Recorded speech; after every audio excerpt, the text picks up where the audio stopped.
When I was in college, I decided to build a bike in my grandmother's garage.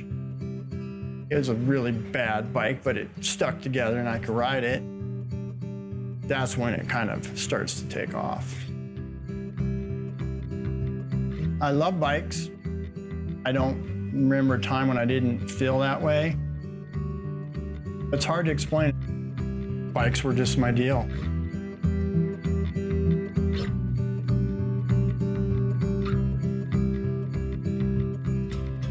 I've been building bikes for 25 years.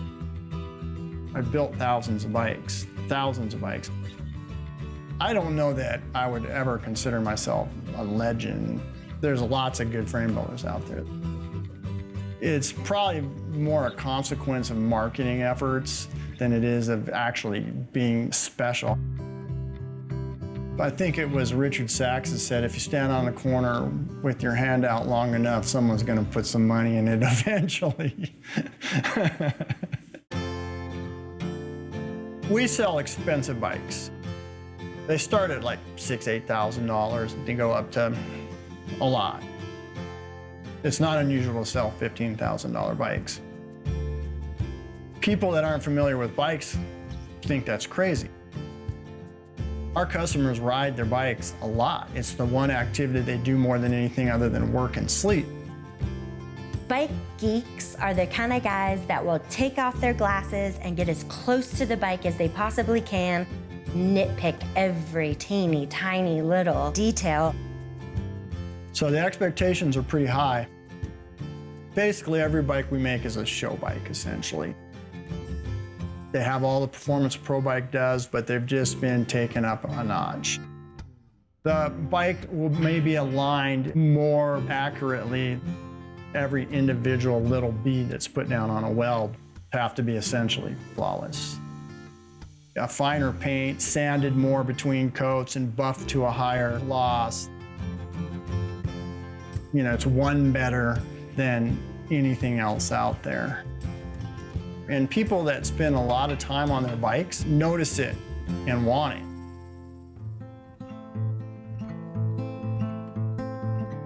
Most of our customers, they don't race, you know, they just ride, and they ride a lot. The people that really love it, if you ask them why they did it, they might say it's for fitness. Probably they'd say, most importantly, it's for mental health. I think that anybody that has an activity that requires an intense focus, skiing or parachuting or riding a bike, does it for the same reason. You really don't have a lot of room for other thoughts, paying bills or work. It takes you out of your current world and puts you into that moment. And everything else just kind of falls away.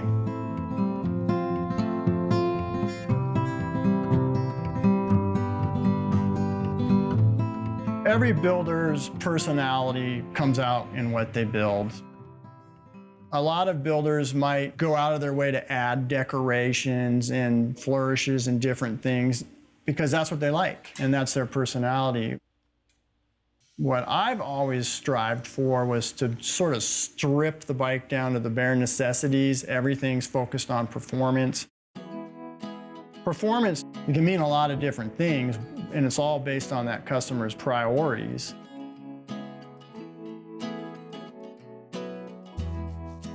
I like to focus on the relationship between the customer and ourselves and the process that we go through with them. We don't build very many bikes, so they're kind of part of our family. We don't have bike number 096542. We have Mark's bike. We know them. We're thinking about them when we're building the bike. I like it that way. It's actually grown quite a bit, but it's such a small industry.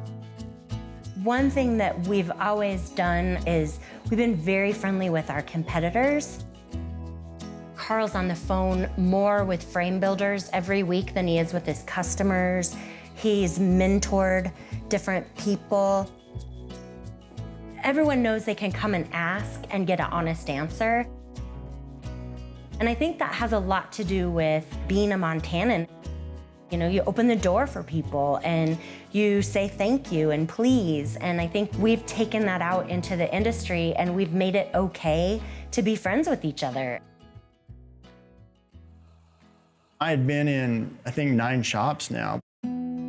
So I went from my grandmother's garage to a garage behind a rental house to a barn behind a house I owned to my first commercial space, my second commercial space. We were operating out of a commercial building in downtown Bozeman.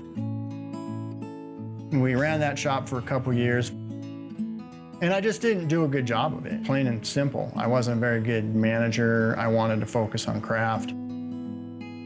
I just wasn't enjoying it. So we downsized back to basically myself and Loretta. I now live in my grandmother's house. We've since removed the garage that I started in because there was some requirements. I now have an actual permit and I'm allowed to build bikes here. Been here for 6 years now. The generation before me are all starting to retire. And so I'm kind of moving into occupying that oldest generation of builder. Like, retirement's not something I have any interest in. I want to build bikes and I'll just do it as long as I can. That giddy feeling as a kid always comes back when you get on a bike. This feeling that I could go anywhere and do anything, and then you couple that with the speed and the thrill of riding. As an adult, you still get exactly the same thing.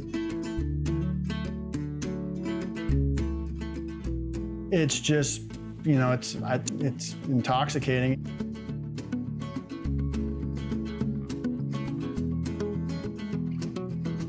I expect it to last as long as I'm able to ride a bike.